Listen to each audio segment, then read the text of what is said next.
6 months of working on the MacBook Air M3 has made me realize I didn't really need this machine. In all honesty, you can work on really high-end video projects with this thing. But if I had known just this one little bit of information, I likely would have made a different buying decision. Last year, I was preparing for a spree of travel and I needed a computer that was portable and could handle the post-production needs of my latest short film, The Soothsayer. My M1 iMac could totally handle it fine, but again, I wasn't really gonna have a dedicated desk anymore for the next half a year. I needed to be portable, so I needed a MacBook that could edit 4K ProRes video in 10-bit 422 color, something that could handle simple compositing VFX and motion tracking, and up to about 40 to 50 audio tracks with effects on them. Even though I normally don't film at those specifications, I do projects like that maybe every year or so I need a computer that can handle that when the time comes. A MacBook Pro was going to be too expensive, but I could afford a MacBook Air if I sold my M1 iMac setup. So I got the best processor in a MacBook Air at the time, an M3. I upgraded the RAM to 16 gigs, and my thinking was that it was going to be just capable enough of handling my short films production needs while also allowing it to be a bit future-proof for my day-to-day needs. Now, it worked fine for my short films post-production, but halfway through the edit, I finally understood a proxy workflow, and it was actually really simple, and it allowed so many other benefits in my post-production process. And I know a lot of content creators are gonna be like, buy the newest MacBook because it can handle ProRes 8K, raw footage. Most of the time in the industry, most of the time offline editors, even if they do record things in those incredible media types, they're gonna be editing off of proxies. Anyway, let me just break this down really quick. Instead of editing with full-size videos, you make a duplicate of each clip at a much lower quality. Once you edit your film with this low-quality footage, you then tell your program to replace all those little videos with the full-size videos once again. It'll then apply all of your edits from the low-quality footage onto your full-size footage. I used to think that this was a complicated process, but in all reality, it's pretty darn easy. Yeah, I know it might be a little more convenient to just drop ProRes or raw video files onto your editing timeline, but there's a couple benefits that I learned about working with proxies, and so I want to talk a little bit about them right here. 1. Speed and performance. Now, yes, although a computer like this can handle large video files like the ones that I'm describing to you pretty easily, editing projects can get complex really quick. You have a couple videos on top of one another because you have a couple takes you want to kind of manage, and you have base color on them, right, to kind of see what your film's look is going to be like. At that point, you have maybe 20 audio files and a bunch of effects on them.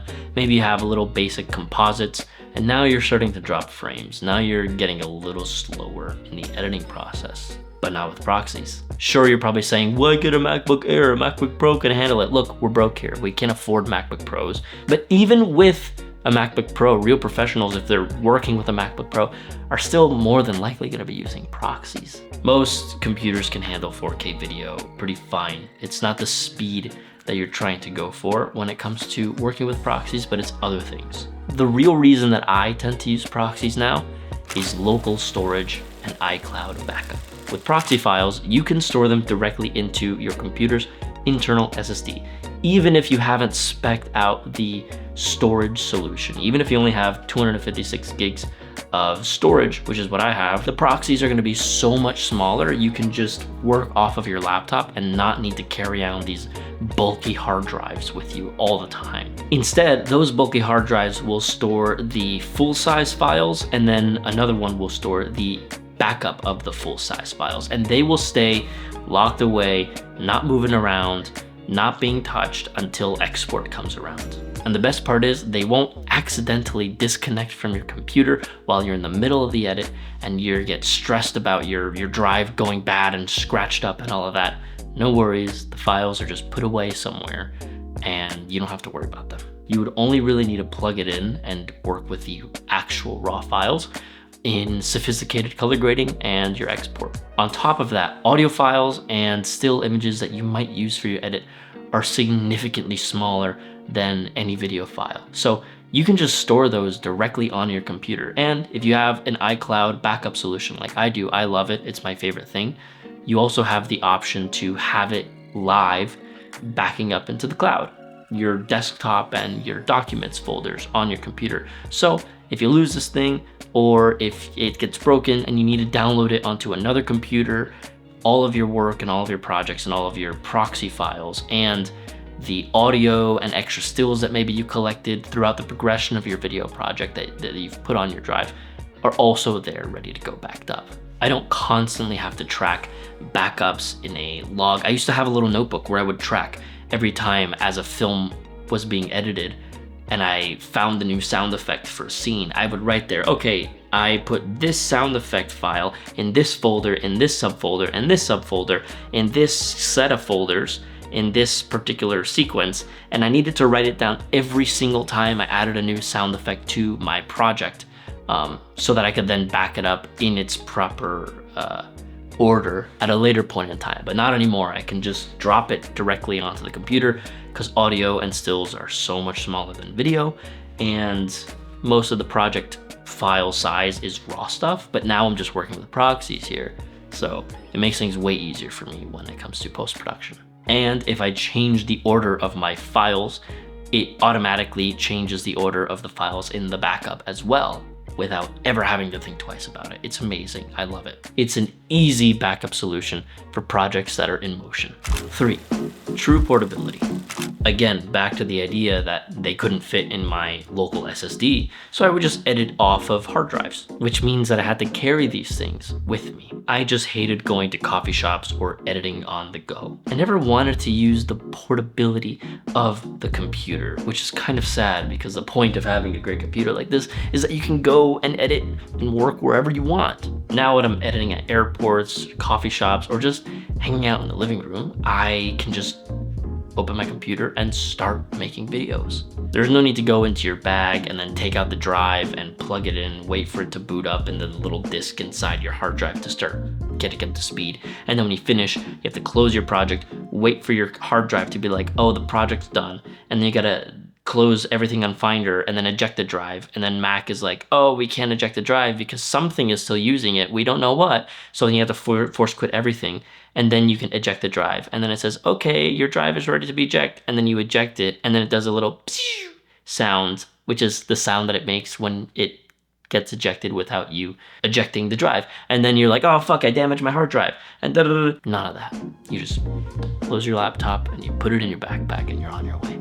It's just seamless. It's my favorite way to work now. All right, so I've set up a little demo here just so that I can show a little bit more of what I'm talking about. So here is the external hard drive. This is where the project's raw files are going to be. And then here is where we're going to store the proxies locally, and the editor will be editing off of them. So first, you have your footage here, right? This is the raw test clip. Let's just say this is from the short film, The Soothsayer, that I shot last year. So what we will do is obviously you're going to import it into your DaVinci file. So I'm just going to skip through all that because you know how to do that already. Right now we are dealing with the actual full-size raw clip.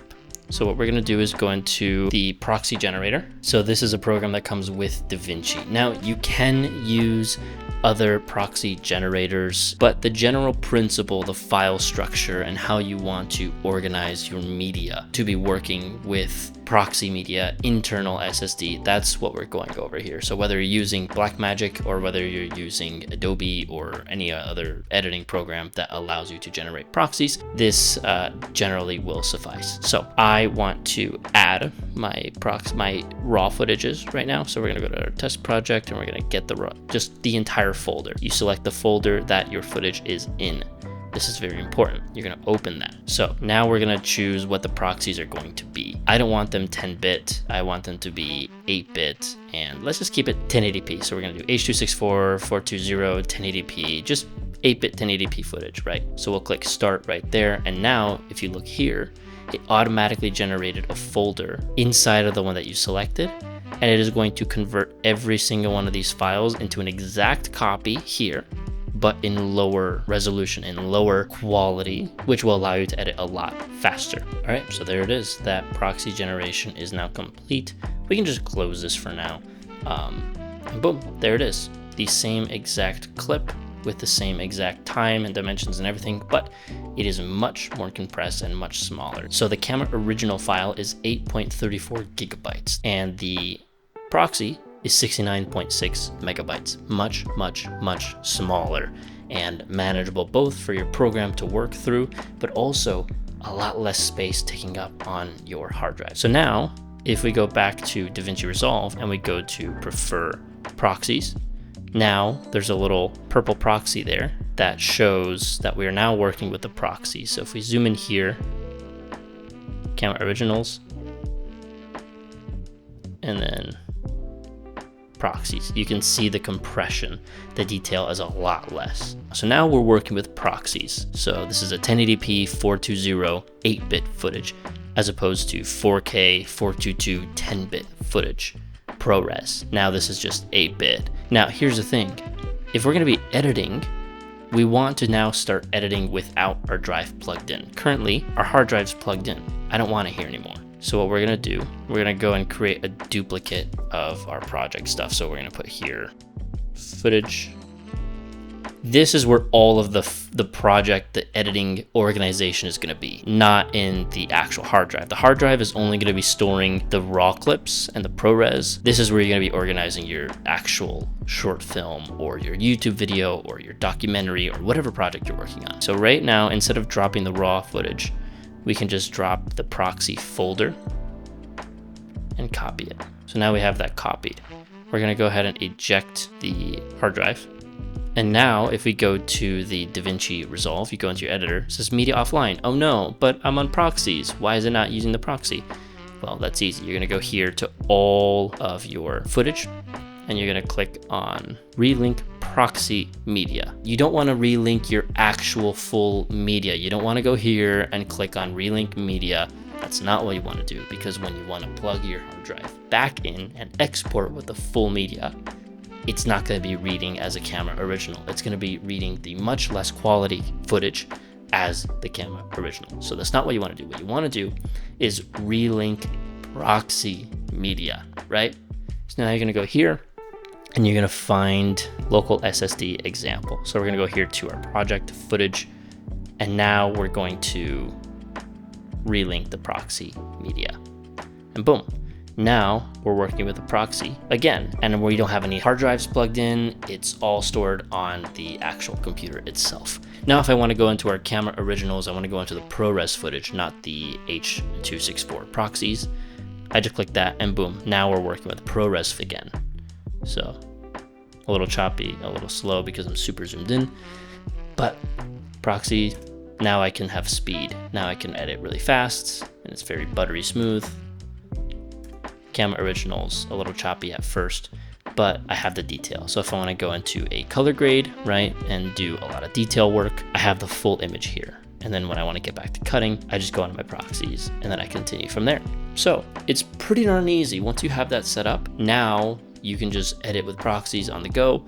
And when you want to export, you just plug the drive in and you switch to Prefer Camera Originals and you're done. So there it is, my current proxy editing workflow. Let me know if you found this educational, if you learned something from it. If you already did know about this stuff, just ask yourself the question, do you really need the spicy new computer?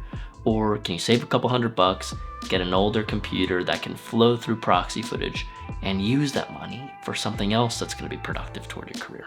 I honestly could have just opted for a used M2 MacBook Air and I would have been super happy. I would have saved some money. If I'm working with proxies, I don't really have to ever worry about what computer I have. If I'm constantly exporting videos every single day, time is money, down the line, I'll probably get a MacBook Pro. But for now, someone who is trying to go independent with their filmmaking, you don't need that. You just need something that can get the job done and get it done really well. And any computer now can do that with proxies.